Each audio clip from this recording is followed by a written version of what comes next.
నమస్కారం సార్. నమస్తే. Sir Kolkata junior doctor పైన రేప్ జరిగిన విషయం తెలిసిందే కదా సార్. అదంతా కూడా దేశాన్ని కుదిపేసింది. అయితే ఇప్పుడు ఈ కేసులో కొన్ని విషయాలు బయటపడుతున్నాయి సార్.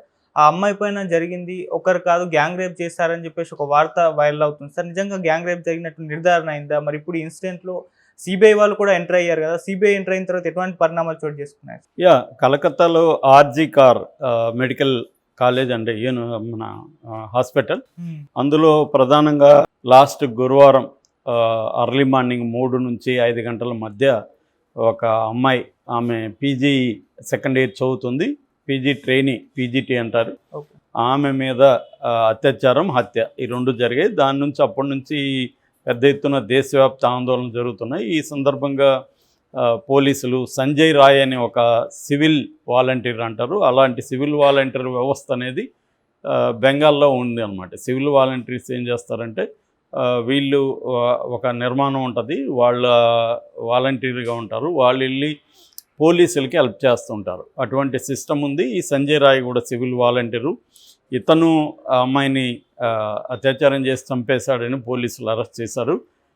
దానికి సంబంధించి ప్రాథమిక ఆధారాలు కూడా ఏంటంటే, ముఖ్యంగా సీసీటీవీలు చూసినప్పుడు ఇతను 7 గంటలకు ఒకసారి వెళ్ళాడు లోపలికి, 11 గంటలకు ఒకసారి వెళ్ళాడు, తర్వాత అర్లీ మార్నింగ్ వెళ్ళాడు, తర్వాత చెవిలో బ్లూటూత్ పెట్టుకొని వెళ్ళాడు, లాస్ట్లో పోయినప్పుడు వచ్చేటప్పుడు అది లేదు. సో అది క్రైమ్ సీన్లో దొరికింది వాళ్ళకి. దాని తర్వాత బట్టలు, రక్తపు మరకలు ఉన్న బట్టల్ని ఉతికేశాడు అతను, బట్ బూట్ల మీద మరకలు ఉన్నాయి. తర్వాత అతని సెల్ ఫోన్లో వీడియోలు చూస్తే కూడా అత్యంత ఘోరమైన పోర్న్ వీడియోస్, ఇట్లా వేరే వాళ్ళని బాధ పెట్టి చూపించే లైంగిక అత్యాచారాలు లేకపోతే లైంగిక కార్యకలాపాలు చేసే శాడిస్టిక్ వీడియోలు ఉన్నాయన్నమాట. సో అతన్ని అరెస్ట్ చేశారు. కానీ ఈ అమ్మాయి వాళ్ళ పేరెంట్స్ కావచ్చు, లేకపోతే డాక్టర్స్ కావచ్చు, దీంతో ప్యాసిఫై కాలేదు. వాళ్ళు సిబిఐ ఎంక్వైరీ అడుగుతున్నారు, తమకు ప్రొటెక్షన్ అడుగుతున్నారు, మిగతా వాళ్ళని అరెస్టులు చేయమని కూడా అడుగుతున్నారు. ఈ క్రమంలో హైకోర్టుకి వీళ్ళు వెళ్ళారు పేరెంట్స్. హైకోర్టు ఇమీడియట్గా సిబిఐకి ఆదేశించింది. సిబిఐ మొన్న సండే నుంచి సిబిఐ ఇన్ఛార్జ్ తీసుకుంది. అప్పటి నుంచి ఏమేమి జరిగిందనేది మనం కానీ చూస్తే, ఒకటి ఈ అక్యూజ్డ్ సంజయ్ రాయ్ని మళ్ళీ సిబిఐ డీటెయిల్గా పరిశీలిస్తుంది. అతనికి సంబంధించిన ఫోరెన్సిక్ రిపోర్ట్ని తీసుకొచ్చుకునింది సిబిఐ కూడా దీన్ని క్షుణ్ణంగా పరిశీలిస్తూ ఉంది. సో అతనికి క్రైమ్ సీన్కి, ఈ క్రైమ్కి ఎస్టాబ్లిష్ చేసే విధంగా, సంబంధాన్ని ఎస్టాబ్లిష్ చేసే విధంగా సిబిఐ విచారణ జరుగుతుంది. రెండోది, సిబిఐ ఏంటంటే ఇటు కోర్టుకి బాధ్యత వహిస్తుంది, ఎందుకంటే కోర్టు ఆదేశించింది కాబట్టి. అట్లాగే క్రైమ్ సీన్ని మళ్ళీ క్షుణ్ణంగా ఇంకొకసారి సిబిఐ అదుపులోకి తీసుకొని క్రైమ్ సీన్లో ఉన్న అన్ని ఆధారాలని ఫోరెన్సిక్ సహాయంతో అది పరిశీలిస్తుంది. అక్కడ హెయిర్ కావచ్చు, అక్కడ చేతి ముద్రలు కావచ్చు, పాద ముద్రలు కావచ్చు, క్రైమ్ సీన్ కంప్లీట్గా వాళ్ళు పరిశీలన తీసుకుంటున్నారు. దాని తర్వాత లోకల్ పోలీసుల సహాయం కూడా తీసుకుంటున్నారు. లోకల్ పోలీసులు ఎంక్వైరీలు ఎందుకు వద్దని డాక్టర్లు అన్నారంటే, ఈ సివిల్ వారంటీర్ ఎవరైతే ఉన్నాడో ఇతను పోలీసులతో కలిసి పనిచేస్తున్నాడు. ఇతను హాస్పిటల్కి అవుట్ పోస్ట్లోనే ఉంటాడనమాట. అందుకని ఇతనికి హాస్పిటల్లో అప్రోచ్ అనేది ఈజీగా ఉంది. హాస్పిటల్లో మొత్తం టెరైన్ అంతా అతనికి బాగా తెలుసు అనమాట. తర్వాత కొత్తగా ఏమైందంటే గ్యాంగ్ రేప్ ఆరోపణలు వచ్చాయి. గ్యాంగ్ రేప్ ఆరోపణలు ఎందుకు వచ్చాయంటే, ఫోరెన్సిక్ది వచ్చినాక, కంప్లీట్ పోస్ట్ మార్టం వచ్చినాక సెమెన్ వీర్యము 150 గ్రాముల వీర్యము ఆమె దీంట్లో ఉన్నట్టుగా రిపోర్ట్ వచ్చింది. 150 గ్రాముల వీర్యం ఉందంటే ఇది ఒకరే చేసి ఉండకపోవచ్చు, అంత ఒకరిదే ఉంటుందా అన్నది ఇప్పుడు లాజిక్ అనమాట. సో అందువల్ల గ్యాంగ్ రేప్ జరిగిందేమో. రెండోది, ఆ అమ్మాయిని చంపిన పద్ధతి కూడా ఒకరే చేసినట్టే కనబడలేదు. ఆమెకి మెడ ఎముక విరిగింది, ముఖం మీద గాయాలు ఉన్నాయి, మొత్తం మర్మాంగాలంతా బ్లడ్ ఉంది, కాళ్ళు విరిగిపోయింది, తర్వాత కడుపులో ఇంటర్నల్ బ్లీడింగ్ జరిగింది. అత్యంత దారుణంగా అమ్మాయిని చేయడం ఒకడే చేశాడా అనేది కూడా డౌట్ ఉంది.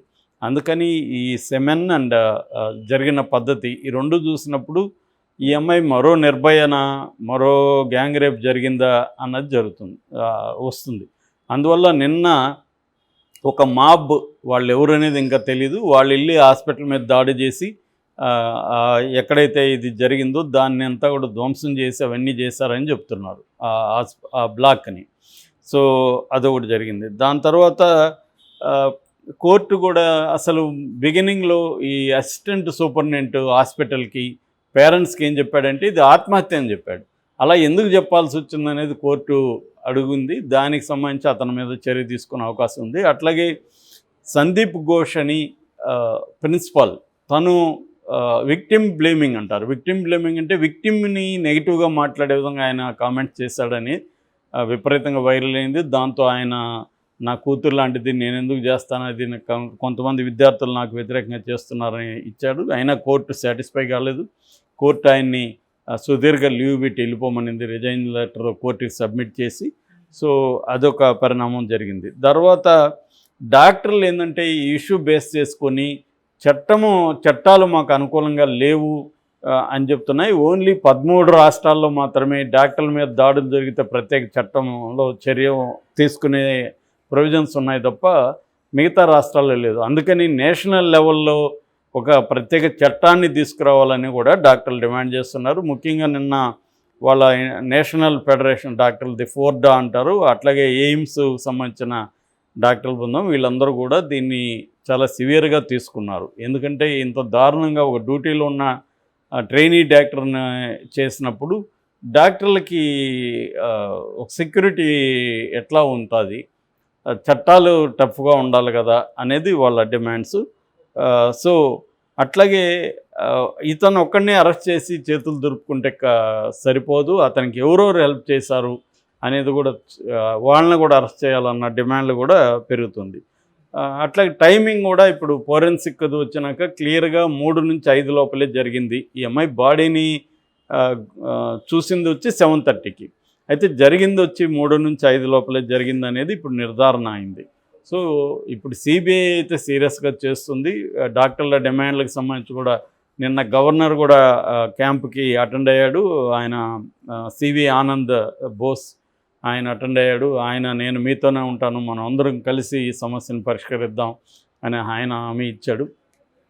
కొంతవరకు ఇది మమతా బెనర్జీ కూడా ఒక మచ్చగా మిగిలే అవకాశం ఉంది. ఆమె స్పందించింది, పేరెంట్స్ని కలిసింది, అయినప్పటికీ కూడా ఆమె బిగినింగ్లోనే సిబిఐకి ఇచ్చేస్తుంటే సరిపోయేది. ఆమె ఇవ్వలేదు, కొద్దిగా డెడ్ లైన్ పెట్టింది వీళ్ళు సాల్వ్ చేస్తారని.